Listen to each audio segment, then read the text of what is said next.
महाविकास आघाडीच्या मतांचं कन्सॉलिडेशन या निवडणुकीमध्ये होणं शक्य आहे असं तुम्हाला वाटतं का? मुंबईमध्ये, ठाण्यामध्ये म्हणूया, इतर ठिकाणी म्हणूया. याची शक्यता नक्कीच नाकारता येत नाही. कारण अशा परिस्थितीत मतदार गोंधळात पडू शकतो की इथे एक पक्ष सोबत आहे, दुसरीकडे दुसराच पक्ष सोबत आहे. अशा वेळेला गोंधळ उडतो, निश्चितपणे उडतो आणि ते प्रामाणिकपणे आपण मान्य केलं पाहिजे.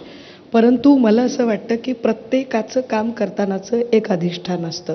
जसं मी मगाशी म्हटलं की जर गुन्हेगारांना उमेदवाऱ्या दिल्या जात असतील तर ठीक आहे बाबा, पक्ष इकडे तिकडे झाला आहे, व्यक्ती तरी बरी आहे का?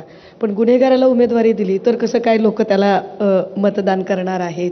किंवा जसं आता तुषार आपटेचा विषय झाला, अशा लोकांना किंवा ज्या वामन म्हात्रेवरती गुन्हा दाखल व्हावा, एका पत्रकार महिलेला अभद्र टिप्पणी केली आणि गुन्हा दाखल व्हावा म्हणून मी अख्खा दिवस त्या बदलापूरला आम्ही उन्हात बसलो.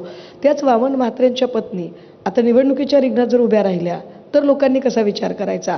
अशा अनेक गोष्टी मॅटर करतात. मला वाटतं स्थानिकचे मुद्देसुद्धा तितकेच महत्त्वाचे असतात. जर आपण ठाण्याचा विचार केला तर ठाणे महापालिकेमध्ये सध्या फक्त 40 कोटीची गंगाजळी शिल्लक आहे. ठाणे महापालिकेच्या कर्मचाऱ्यांचा पगार जरी करायचं म्हटलं तरी त्या पगारासाठी आता GSTचे पैसे कधी येतील त्यावर अवलंबून राहावं लागेल, इतकी वाईट अवस्था आहे. जेव्हा तुम्ही हे मुद्दे उपस्थित करता, मुंबईच्या बाबतीत, ठाण्याच्या बाबतीत, छत्रपती संभाजीनगरच्या बाबतीत, तेव्हा तुमच्यावरती सातत्यानं तुमच्या विरोधकांकडनं केली जाणारी टीका ही असते की सत्ता तर तुमचीच होती, निवडणुका मधल्या काळात झालं नाही, प्रशासक आला, पण सत्ता कोणाची होती? याचं सुद्धा उत्तर दिलं पाहिजे. अगदी बरोबर आहे, सत्ता आमची होती, पण त्या ठिकाणी आम्ही सत्तेचे काही सुभेदार उभे केले होते. तर आमचा जो इथला सुभेदार होता, आम्हाला असं वाटलं की तो सुभेदार फार प्रामाणिकपणे काम करणारा आहे, त्यामुळे आम्ही त्याच्या हातात चाव्या बिव्या दिल्या होत्या. आता आम्हाला काय माहिती की सुभेदार चाव्या घेऊन पळून जाणार आहे. म्हणजे आमचा प्रामाणिकपणा आम्हाला नडला. आम्ही ती ABP माझ्यावर चूक मान्य करतो की हो बाबा, आमचा प्रामाणिकपणा नडला आम्हाला की आम्ही ज्याला सुभेदार म्हणून आम्ही ज्याच्या हवाली केलं होतं, नेमका तोच हपापाचा माल गपापा करून गेलेला आहे. तर आता मी काय बोलणार त्याच्यावर? मला एक प्रश्न काँग्रेसला विचारायचा, तो असा की युती आघाडी हा तर विषय आहे, तर या सगळ्या युती आघाडीमध्ये काँग्रेसनं अनेक ठिकाणी वेगळं लढण्याचा निर्णय घेतला, तर त्या निर्णयाचा काँग्रेसला फायदा होईल का? कसं राज्यव्यापी विचार करता? नक्की फायदा होईल काँग्रेसला. आणि तुम्हाला दिसेल, ठाण्यात सांगतो तुम्हाला, या आघाडीचा इतका वाईट अनुभव आम्हाला आला. शेवटच्या फॉर्म भरायच्या शेवटच्या दिवशीपर्यंत चर्चा, आणि मी मोठा का तू मोठा. खरं तर तुम्हाला जाहीर सांगतो, जितेंद्र आव्हाडांच्या खोट्या स्वाभिमानापोटी आघाडी तुटली. नाही तर आमची अजिबात आघाडी तोडण्याची इच्छा नव्हती. त्यानं ऐका, हे खरं आहे, आम्ही कुठे एकत्र आहे. ऐका ऐका ऐका, तुम्हाला मी ताई खरोखर सांगतो, कळव्या मुंब्र्यामध्ये आमच्या मतावर ते वर्षानुवर्ष निवडून येतात आणि ते आमच्या अस्तित्वावर प्रश्न निर्माण करतात. आम्हाला जर अगोदर वेळ मिळाला असता, फक्त ताई 1 दिवस मिळाला, आम्ही आघाडीतनं लढायचं म्हणून AB फॉर्म सुद्धा कमी आणले होते. जर आम्हाला अगोदर 2 दिवस मिळाले असते तर आम्ही 131 ठिकाणी उमेदवार उभा केले असते. आणि नक्की सांगतो तुम्हाला, ठाण्यामध्ये काँग्रेस येणार आणि काँग्रेसच्या मताची टक्केवारी बघा तुम्ही. ठाण्यातला निकाल अनपेक्षितपणे असेल आणि ठाण्याची जनता आमच्या बरोबर. थेट आरोप केलाय त्याने की इगोमुळे राष्ट्रवादीच्या युती होऊ शकली नाही. मुळे मी नाही म्हणणार, पण शेवटच्या मिनिटापर्यंत आम्ही प्रयत्न करत होतो आणि इगोपेक्षा मूर्खपणामुळे ही आघाडी होऊ शकली नाही, असं ठामपणे मी तुम्हाला सांगतो. महाजन साहेबांना आज त्यांच्या मुलाच्या याचंच आहे मी, आम्ही कार्यकर्ते पदाधिकारी. महाजन साहेबांना मला एक प्रश्न विचारायचं होतं की संभाजीनगरमध्ये नळाचा प्रश्न जो त्यांनी मांडला, सत्तेमध्ये मला वाटतं मी लहान होतो तिथपासून मी बघतोय की महाजन साहेब सत्तेमध्येच आहेत. मग त्यांनी का तिकडे नळाचे कामं केली नाहीत किंवा बाकी काही गोष्टी केल्या नाहीत? सत्तेमधलेच जर का म्हणत असतील तर आम्ही जनतेने कोणाचे प्रश्न मांडायचे? आता मी बघतोय सगळ्यांच्या चर्चा चाललेल्या आहेत. त्या चर्चा अशा चालल्यात की आम्हाला सीट कमी पडत आहेत, आम्हाला सीट मिळाल्या नाहीत. पण जे आमचे मूलभूत गरजा आहेत त्याच्याकडे कोणी अद्याप बघत नाहीत. जे आता ठाकरे बंधू एकत्र आलेत ना, यांना सगळ्यांना धडा शिकवल्याशिवाय राहणार नाही. आम्ही सर्व महाराष्ट्र सैनिक, संपूर्ण शिवसैनिक, उद्धव बाळासाहेब ठाकरे, आम्ही सोबत आहे यांच्या सगळ्यांच्या. आज मराठी माणूस यांना संपूर्ण दाखवणार जागा यांची की कोण काय करतं. महाजन सर, सुषमाताईंनी आत्ता एक विधान केलं.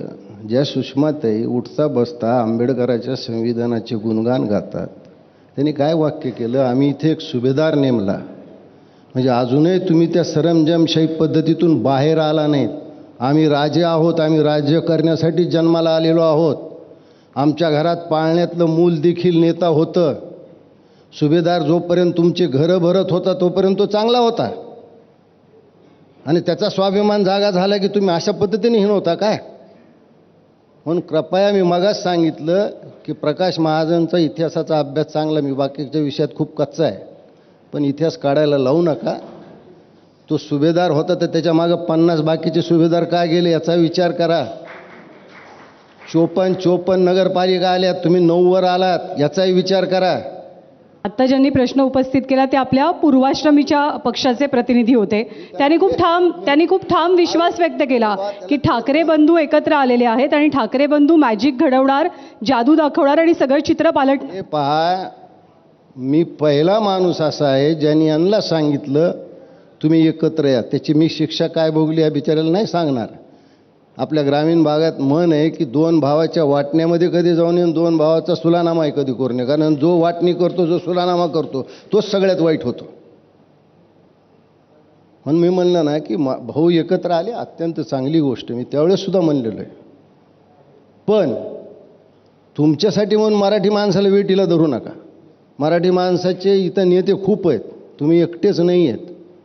आणि मी ज्या उद्देशानं म्हणलो होतं त्यापासून तुम्ही दूर गेलात. तुम्ही काँग्रेससोबत जाऊ झालात, तुम्ही राष्ट्रवादीसोबत जाऊ लागलात. ज्या शरद पवारनी तुमचं घर फोडलं, बऱ्याच जणांची घरं फोडली, ज्या शरद पवारला तुम्ही जातीवादी म्हटलात, त्या शरद पवारवर आज तुम्ही महानगरपालिका लढवत आहे ना. म्हणून बेटा मी सत्तेत कधीच नव्हतो, सत्तेत नसल्यामुळे मी एवढा आक्रमक होतो. सत्तेत असलो तुम्ही गप्प बसलो असतो ना. पुढचा प्रश्न घेऊयात आपण. दुसरा पक्ष काय सुभेदार वगैरे जे काही सांगितलं, आम्ही इतकी संविधानिक लोकशाही व्यवस्था मानणारे आहोत ना की महेश सावंत आणि अमितजी यांची निवडणूक झाली आणि महेश सावंत जिंकले त्यावेळेला अत्यंत खेळकरपणे अमितजींनी त्यांचं स्वागत केलेलं आहे. किंवा मी माझ्या भूमिका परखडपणे मांडून सुद्धा ही लोकशाही व्यवस्था राजसाहेबांनी मान्य केली आणि आम्ही तितक्याच छान पद्धतीने एकमेकांशी पुन्हा एकदा मंचावरून फार व्यवस्थित बोलू शकलो. ह्या सगळ्या व्यवस्थेमध्ये माझा मगाशी एक मुद्दा निसटला खरं तर आत्ता मांडायचा, परंतु जे सांगितलं जातं की तुम्ही याच्यासोबत गेलात, तुम्ही त्याच्यासोबत गेलात, मला आठवण करून दिली पाहिजे की काँग्रेससोबत गेल्याने हिंदुत्व फिक्कट वगैरे होतं, फिक्कट होतं हिंदुत्व. धाराशिव जिल्हा महाजन साहेबांचा जिल्हा आहे. आदरणीय प्रमोद महाजन साहेबांना आम्ही प्रचंड मानतो. त्या धाराशिवमध्ये आत्ता नगर परिषदेला श्रीयुत एकनाथ शिंदे यांच्या शिंदे सेनेची युती ही काँग्रेससोबत होती हे त्यांना माहीत नाही, कारण तेव्हा ते मनसेत होते.